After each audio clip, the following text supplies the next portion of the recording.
Alright, so we ended here at interference. Let's move on to facilitation. So what makes us better at word recognition rather than worse? The number one answer to this, and if you aren't sure, guess this, it's word frequency. Common words are much faster at recognizing them than uncommon words. So word frequency is probably the number one predictor of word recognition speed. And there are lots of different norms. So norms are like databases of this sort of information. So the English Lexicon Project is a normed database of response latencies for naming and lexical decision tasks, whereas the Semantic Priming Project is a database of how fast priming occurs. So there's a bunch of these different types of databases.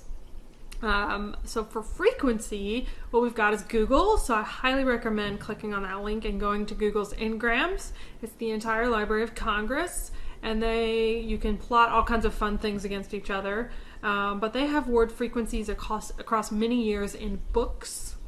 The original database for this that everyone used for a very long time is Couchier and Francis. It's called the Brown Corpus. And that's from the 1950s. And not necessarily the best frequency corpus, mostly because it was, it was hand calculated, so if that tells you anything why people used it for so long, but it was based on a smaller number of words, whereas Google's based on millions and millions of words, so it's a little bit better. CLEX and HAL are also fairly popular. I would argue that the best database that we have out there right now that most people use for research is SubtleX. And it's slightly misspelled. There should only be one L there. Fix that bad boy. So SubtleX is a subtitled database. And so it's one version of it uses CDs, so title or subtitles, not subtitles, but just lyrics for music, and the other one uses subtitles for movies. The argument is that those are much more natural speech than the books and newspapers that the Brown Corpus used and Google. And their database has sort of stood the test of time, and there's now ones for about 10 or 15 different languages, which is so exciting because English is clearly not the only language, and we need research in other languages. And so SubtleX actually has one in English, American and British English, and then a bunch of other languages as well. There is some investigation into looking at the word frequency of words on Facebook, although this has gotten to be a lot harder because of the way that Facebook works now. But in the early stages of Facebook, when people were using more of their own written words, people were able to do some research, so I've got some of that for you. Stop, take a break, and play this game. So the way that Sporkle works is it's a website that just has you type in things, and so it asks you what are the most common words in the English language. Hopefully this link still works. And the way you play is you just click play and you just start typing. So you can start typing I, that's the number one, derp, I, you, me. So when the word disappears, it's because it's come up down here at the bottom. See if you can get the top 100 words in the English language. Okay. And then after you're done, it will show you all of the words that you got and the ones that you missed, and how commonly people got words and which ones you missed. Okay, you'll be surprised at which ones that are in the top 100. Okay. If I can just give you the top 10 from these different corpus ones, some of them aren't too surprising. They're prepositions and determiners, so the worker words of the language, pronouns, but there are clearly big differences between those two. So a lot of overlap, but not as much as you would expect. And that really has to do with the time period that these were collected in. Okay.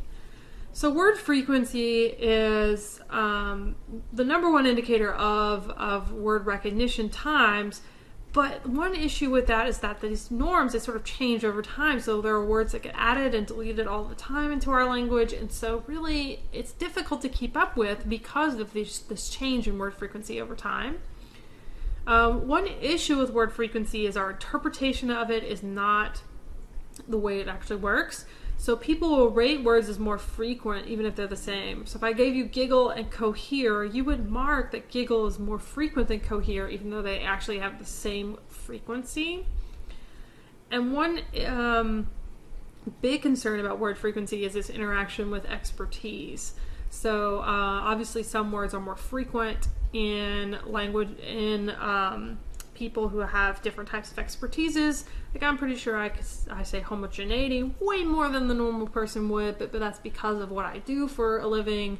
And so expertise really changes frequency, but we're using global frequency to predict.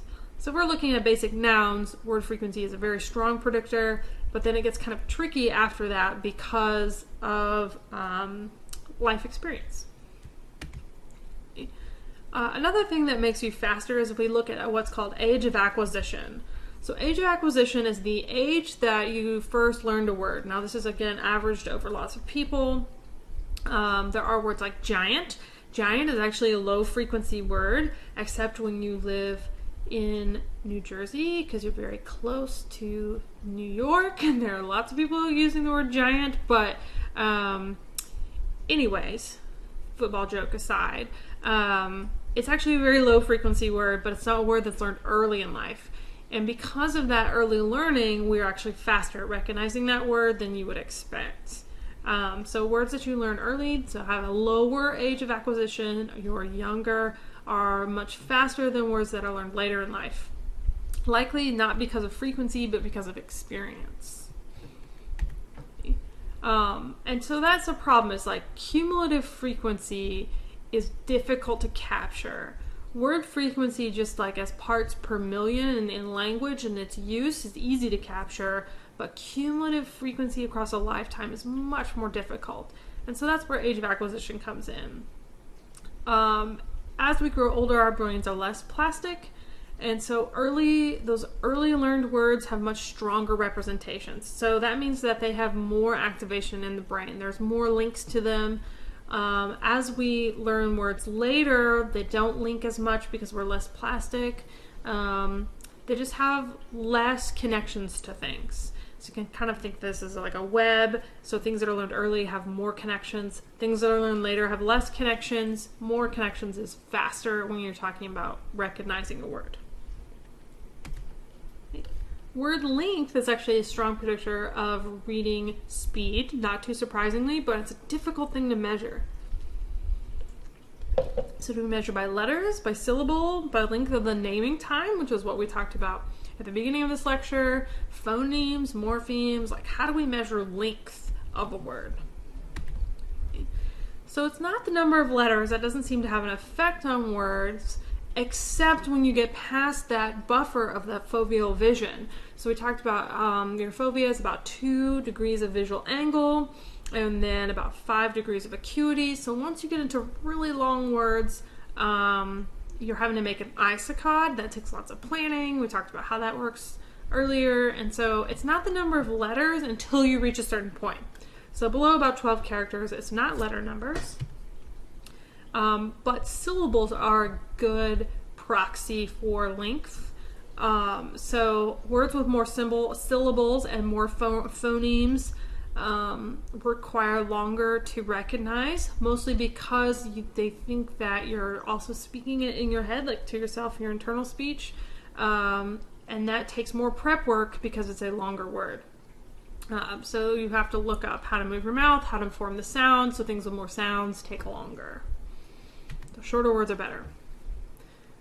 Another sort of interesting thing are called neighborhood effects. So this is not good neighborhood, bad neighborhood. This is like big neighborhood, small neighborhood. So orthographic neighbors are words that look the same.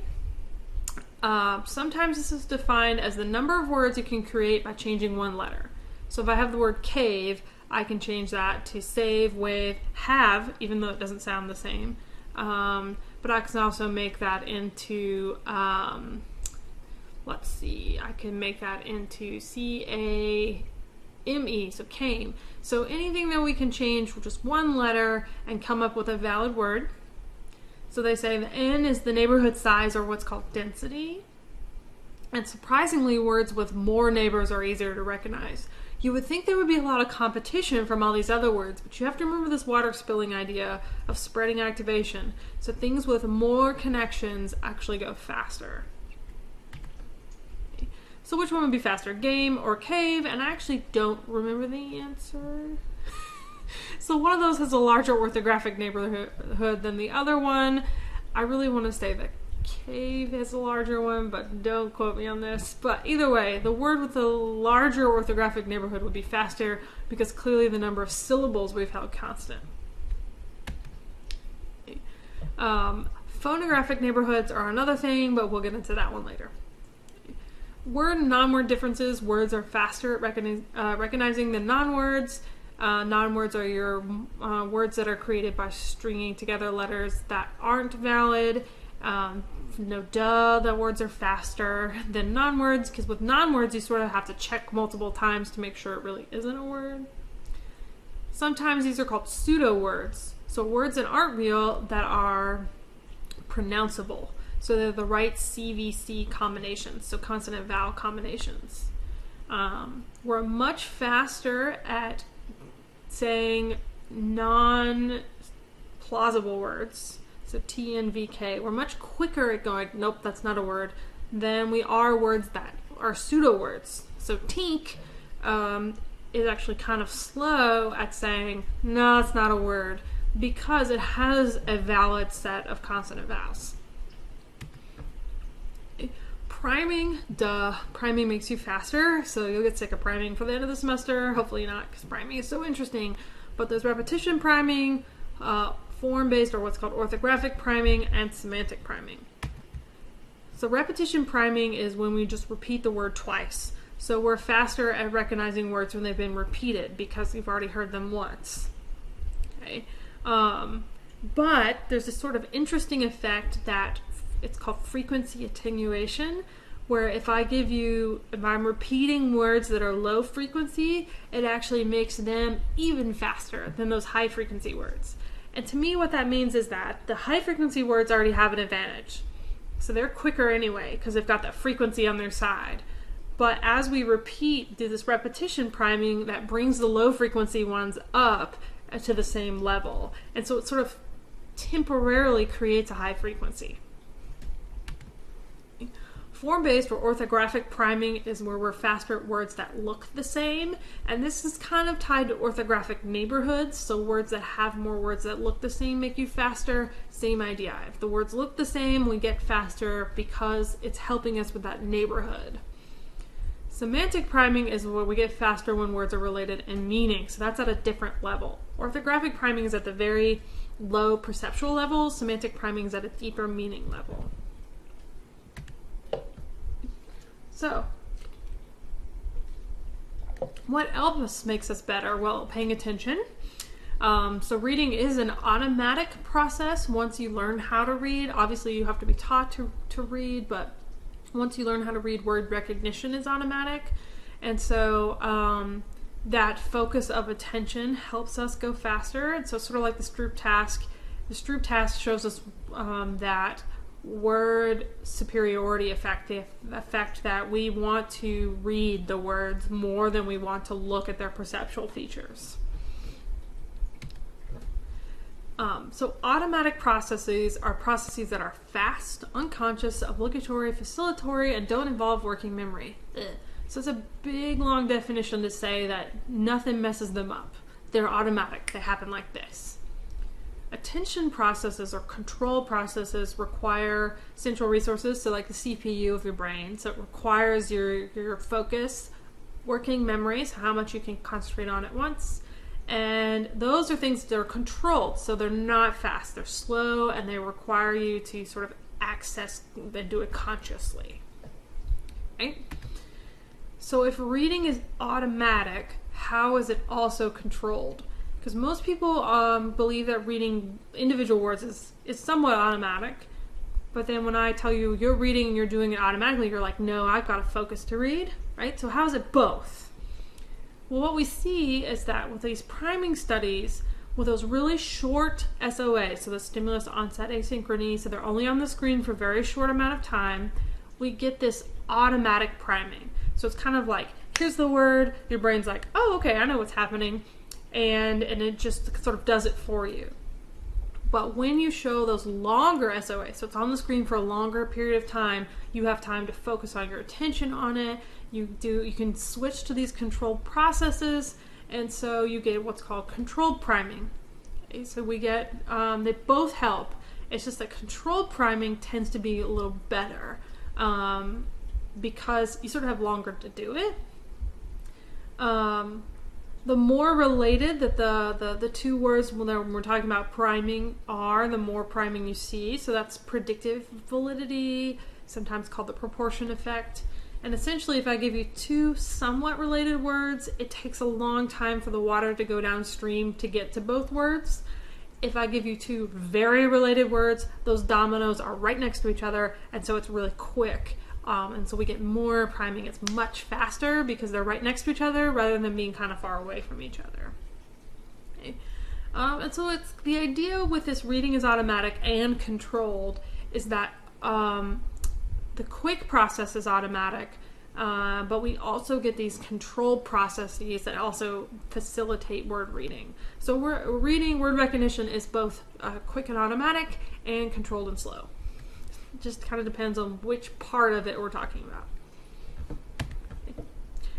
about. So this next section I kind of put out of order in the book because this just makes more sense to me together. So we've talked about automatic and controlled priming, and I just put a picture of a priming pump on here because I was being silly. Let's talk about those types of semantic priming. Okay.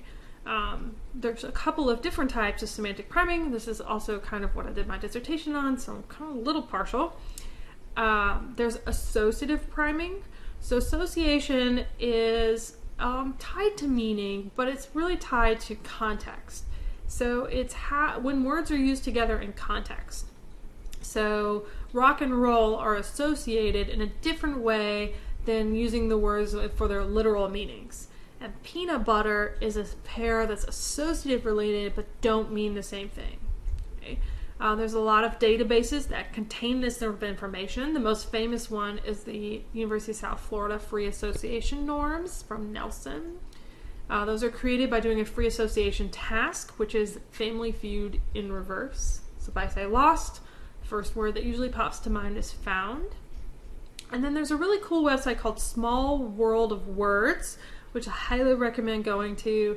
Just Google Small World of Words, and you can take part in a free association task, and then you can also look at what words are related to other words. There's non-associative semantic priming. So this is tricky because they're both types of semantic priming, but we've realized there's two types of semantic priming. It's so frustratingly dumb, the wording here, but there's associative priming and then there's semantic priming. Semantic priming is when I am looking at only meaning and no association. So I can control for the fact that words appear together in context, like cat, dog, like it's raining cats and dogs. And pick only words that mean the same thing, but they don't tend to be written together in context. So patrol and guard. And so those mean the same thing. There are a bunch of databases on this. McCrae, Mackey, Vincent Viocco, one of my databases. So there's a funny story here about how I asked Ken McCrae, who created one of the first ones, if he knew about his own database at a conference. And we've now come full circle in the world because I had someone at a recent conference ask me if I knew about my own database. So you know what? We've made the research circle. I had a good laugh. He had a good laugh when I realized who he was, and we moved on with our lives. But just kind of a funny story about how researchers do silly things at conferences that have nothing to do with after the poster sessions. Anyway, so there's several of these databases. If you want to look at those, you can find them at wordnorms.com. That's our website. It's not nearly as pretty as the Small World of Words website. But why talk about both of those? So most of the research has really mixed semantics and association by saying here's semantic priming but using the association database, or here's semantic priming but these words are more associative than anything else. So what happens if you really separate those out? What you see is that you get this really strong associative priming. So we're much better at words and we're facilitated or improving our word recognition when two words are associatively related, which means we're using them more in context. And the idea is that associations are probably their automatic process, But semantics, that word meaning, looking them up in the dictionary, is more of a controlled, slower process. So that's why we think we see these differences between the two. It's because of that automatic controlled differences in word recognition. You also see this by thinking about context in in a sentence, as opposed to individual words. So doctor to nurse, I'm talking about a lexical decision task. Now, if I look at entire sentences, so a whole structure, what you'll see is that priming helps you just read it just a little bit extra, a little bit faster. So association is quick and automatic. Semantics is a control process. Put those two both together and you get even faster. So it's kind of like a double whammy. Okay. So if I said the sentence to you, you should brush your teeth every single day, is the much more likely word in this context. So that's association. And day makes sense meaning-wise. You read that faster than if I put in the word year or hour, because those don't make sense meaning-wise. So we get that facilitation for highly predictable words. So words that are more frequent in their expectation.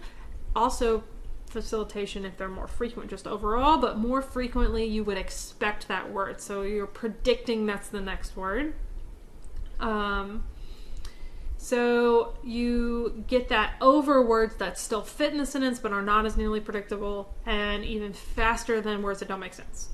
So a famous example of this that they did was they showed people the sentence, janitor cleaned the floor with the, and then compared across subjects the word mop, solvent, and lawnmower. Mop is the highly predictable one. It was the quickest. Solvent is correct, or maybe the word bleach would be better now.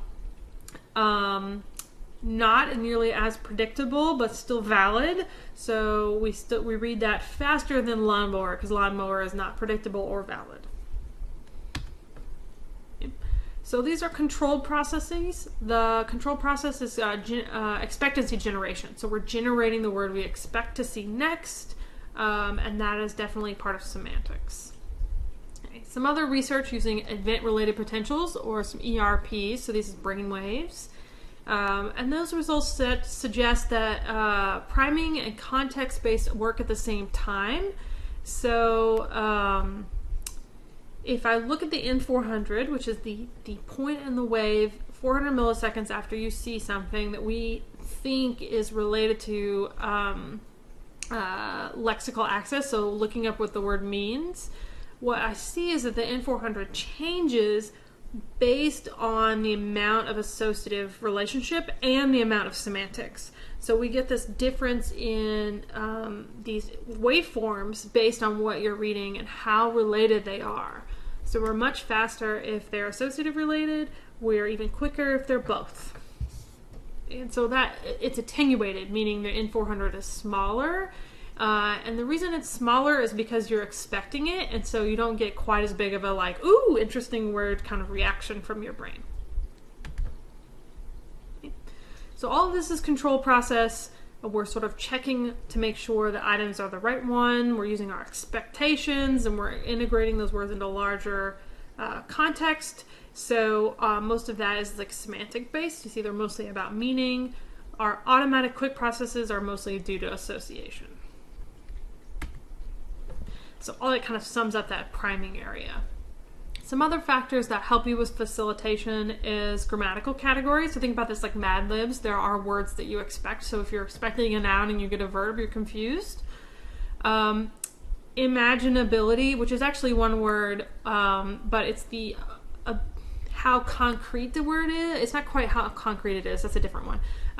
It's kind of your ability to make a picture of it.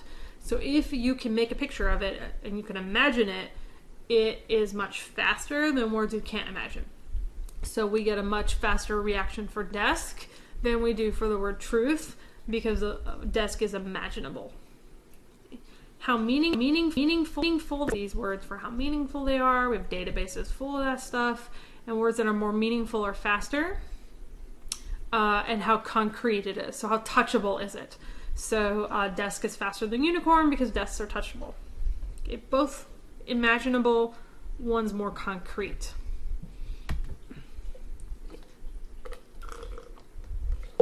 All right, so back to this idea of task and all of these different things that facilitate and interfere with word recognition. So one problem we have with these different tasks is that they create different results. And so that's why sometimes it's tricky to understand what's happening and why this whole talk about control processes or automatic processes and semantic priming and associative priming is because you get different results from different tasks, which is frustrating but interesting. So lexical decision tasks, naming tasks, and looking at word frequency give you very different perceptions of what's happening in the brain. Okay. So with the lexical decision task, we've talked about that. Does that really measure only automatic word activation? Some people think not. So sometimes they've talked about what's called post-access effects. And so there's a way to measure our sort of decision making and our strategizing. So the idea is that if we recognize that this task has words that are related that appear together, although we try very hard not to let people onto the gimmick, if you will, but if we recognize that's happening, that's a strategy that makes us faster. So if we get a real word, we're going to probably expect another real word coming next. So we have to control for the fact that people have sort of ways that they take these tasks and try to maximize their potential. Okay. So one thing they do is what's called expectancy generations. So we're always sort of unconsciously thinking about what word we would expect next. So given dog, I might expect cat next. And so what this does is it really covers what we're expecting to have happen next. Another thing is called post-lexical checking, where after we sort of say, yeah, I think that's a word, we're also sort of checking if it matches our previous words. So we're kind of saying, oh, look, this is a word. Oh, hey, I saw that related word a minute ago. Something's going on. Okay. So with lexical decision tasks, it's automatic and it also appears to have these controlled issues. So we can't say it's just one, it doesn't just measure automatic things. That's kind of the point here, is that it also appears to measure controlled tasks as well. Okay. Naming, however, seems to be only automatic. And they've tested a bunch of different things with naming, but it just appears to be mostly automatic. And one way we've talked about this is mediated priming. Mediated priming is like a third wheel, if you will. So if I tell you to pronounce the word lion, and then I tell you to pronounce the word stripes, you're actually better at stripes if lion is first, because tiger's in the middle. You don't really see that effect with lexical decision task. Mediated priming is much smaller, if at all, because of that these controlled expectancy processes.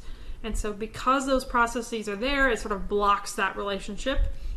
Whereas with naming, since it's a little faster, that relationship is still there. Now, frequency effects. So we said frequency is one of the biggest predictors. Is that automatic? Or is it controlled? So one thing that people have done is they sort of made up their own frequencies. So participants were trained on fake words, and they got them at different frequencies. So they had high frequency fake words and low frequency fake words. And so then they were shown these blurred symbols, and they guessed what they were. And they guessed them at the same frequency of the fake words. So if I gave you a word that, two words, a low frequency word and a high frequency word that had the same sort of blurred picture, you're much more likely to guess the high frequency word, but they were guessing them at sort of the same likelihood that you would see given how frequent they made the words in the experiment. And so frequency, what it does is it sort of biases our response. It helps us guess what was coming next. So words that are more frequent don't require as much effort. And so if you see a word a lot, it sort of lowers the threshold for you to say, yes, that's the stupid word. So it's kind of like being around children who are just saying, mom, mom, mom, mom, mom. You lowering the threshold for you to know that that's the word mom. Okay. And so It's not really related to practice so much as it is overall frequency.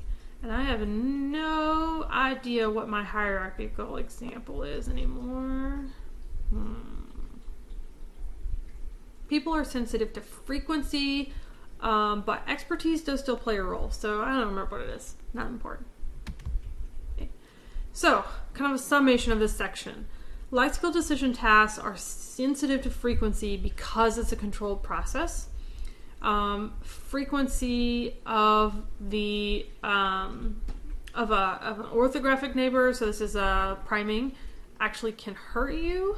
So if your neighbor is more frequent than you are, that actually will make you guess the wrong word. So blue is more frequent than blur.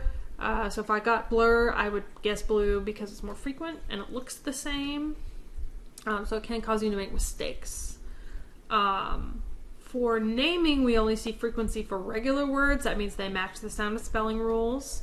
Otherwise, you get this like slower effect because you're sort of going, wait, no, have is not pronounced the same as cave. Okay.